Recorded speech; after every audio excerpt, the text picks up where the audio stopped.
So after the first episode of Black Mirror's 6th season, Joan is Awful, felt like it was a bit surface level in the themes it was covering, and it was very light, and it was very funny and fun, but it was just a light romp, and I was wanting something darker, and something to kind of hit me emotionally in the way that that episode didn't, something that reminded me of old Black Mirror. And this episode, Loch Henry, did not disappoint. What this episode is going to be about is true crime and all the dirty, murky areas of true crime in the kind of exploitativeness of it and all of that kind of really grubby stuff while also kind of just doing a true crime episode. And I feel like instead of it being surface level like the first episode, it really dived into these ideas and these themes. And just like how last episode did not leave me with an emotional, heartbreaking, devastating, disgusting feeling, which is the feeling pretty much every episode in the first two seasons gives me, this, oh my god, this made me feel so sick and so upset. That last shot, spoilers. This is my spoiler review for Loch Henry. The final moments we have of our main character looking at his award, his prize he's got for winning Best Documentary, and opening the letter. There's just one single suicide note from his mum saying, "For the film, from mum." Just so powerful, so horrible, so disgusting. The idea that he lets his girlfriend kind of convince him into doing this story, even though he knows it's going to exploit the death of his father. And then it's slowly spiraling and turning out to find out that his father and mum were in on it, and his girlfriend dies. But who cares? Because he won the award, because he made an amazing documentary, an amazing piece of content that everybody loves and is going to obsess over for an entire weekend as they binge it, and then they're never going to think about it again. And now your mum's a murderer forever, and so is your dead dad. Now their legacy is disgraced in murder and torture, and also your girlfriend is dead. Yay! Content! So I have to be honest though, the first half of this episode, I feel like it's a little bit slow. It looks beautiful, the acting's all amazing, cinematography is fantastic, score's really good, all the things are really good. It's really, really well made, but I'm just sitting there kind of waiting for like the thing to happen to make me go, this is why it's an episode of Black Mirror. And like, I feel like that's just because my expectations are really high, because Black Mirror is a fantastic series, and also it just had this mood about it where I was like, alright, oh, sorry, they're going to go meet this Eggman. Oh, no, okay. So it's going to be about them making this documentary. And like when they're in the dungeon at first filming, I'm like, all right, is he going to be a ghost? Is he going to be a monster? Is it going to be that Podrick from Game of Thrones? It's actually Pod. He was a little baby boy and now he's a murderer. And so like, I don't know. I was just like waiting for the thing. And so whilst the first half of the episode is good, I feel like until we get to that second half, I was kind of like, it's okay, it's well made and everything, but then there's that moment when suddenly we're following the mum and the girlfriend, and you're like, oh dear lord, the mum is evil. Like, I just love how the way it presents it, where it's like, it's so heavily hinting it by just filming her in shots and scenes and moments where you just wouldn't film that. Like, she's just cutting the carrot, and the tension's building, and the brother from the Mummy is this old drunk guy. He's slowly walking in the hospital to the main character, and you're like, that's clearly a misdirect. He's not gonna be the bad guy. Like, he's gonna have some kind of information or whatever. And the way it's slowly building, I feel like just before it's revealed, but in a really satisfying way where you're like, surely not.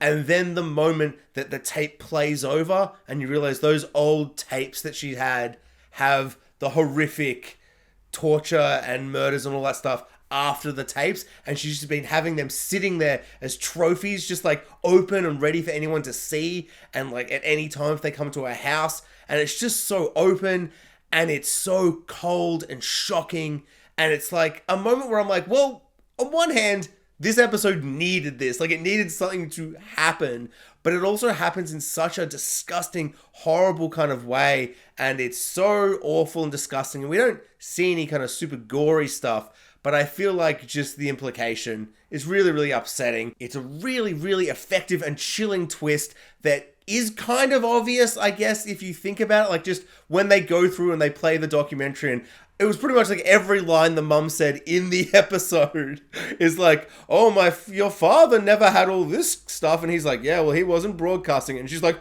oh, could you imagine? And like, at first, you're just like, it's just some old lady, she's just saying words or whatever. It's cute and whatever.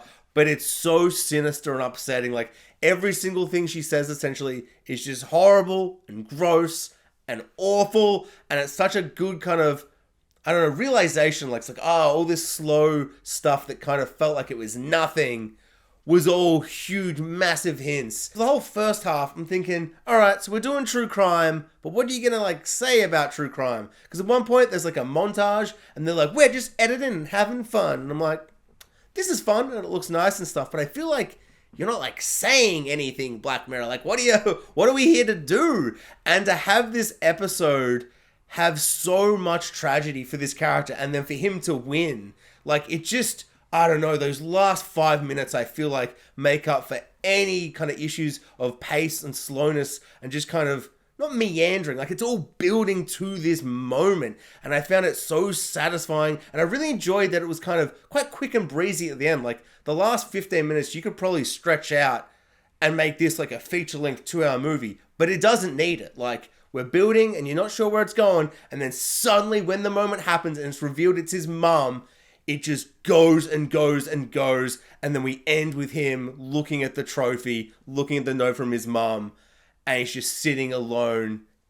And it's just, I don't know, I feel like it just says everything it needs to say so quickly and so effectively, and I found that so satisfying and horrifying. The script in this episode is really tight, whereas in the first episode, I feel like Charlie Brooker kind of was saying things, and I'm like, you're just kind of saying them. I don't feel like there's anything underneath these words. Whereas in this episode, characters would say something, but it felt like it meant so much more. Right at the end, when Podrick from Game of Thrones, the kid in the bar, he calls him and he's like, hey, everyone's at the bar, we're all having a good time, you won the award, whoop, whoop, whoop. And he's just having a great time. He just hangs up on him. Boom. That's all you need to say. I understand everything, and there's so much subtext there, and I just feel like it's so clever how much it's able to kind of ring from essentially quite little moments in that last 10, 15 minutes. I also think it's really, really clever the way the girlfriend dies and how kind of horribly tragic it is, because the mum thinks the girlfriend has run off and will tell somebody, so she's like, well, the game's up,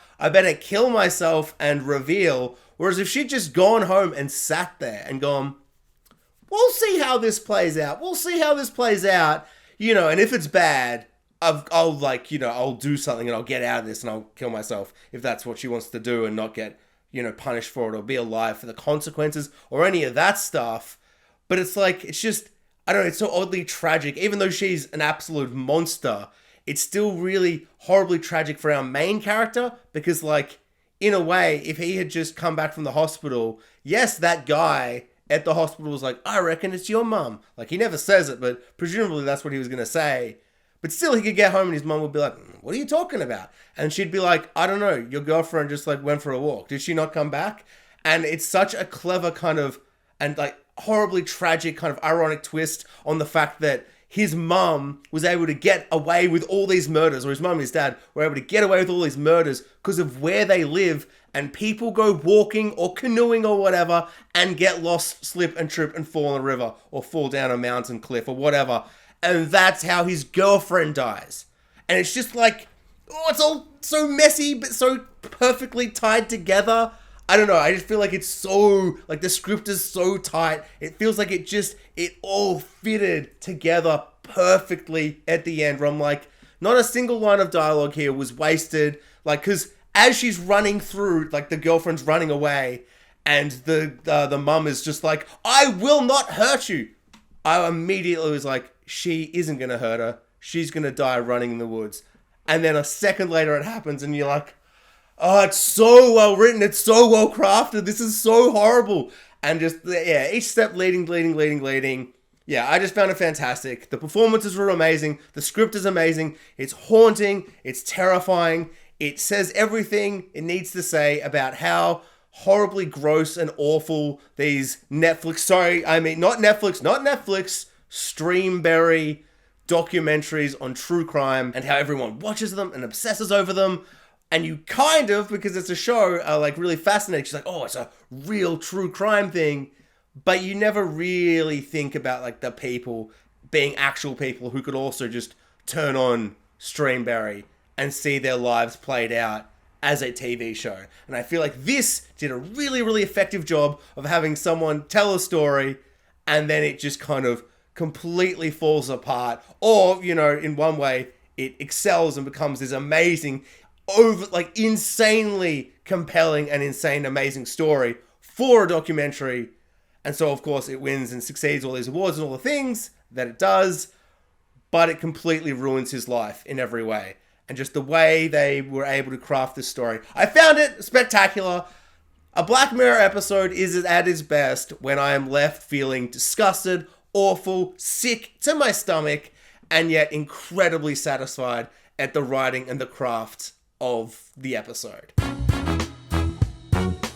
Thanks for watching, guys. Like, subscribe, hit the notification bell, and comment below. I would love to know what everyone thought of this episode of Black Mirror. And if you're new to the channel, please give me a subscribe. If you love talking TV shows, movies, and TV shows that pretend to be movies, Black Mirror, I'm looking at you, baby, then this is the channel for you. I'll be doing the rest of the Black Mirror episodes. If you're keen for that, subscribe, comment, like. I already said that. Do all the YouTubey things. Bye.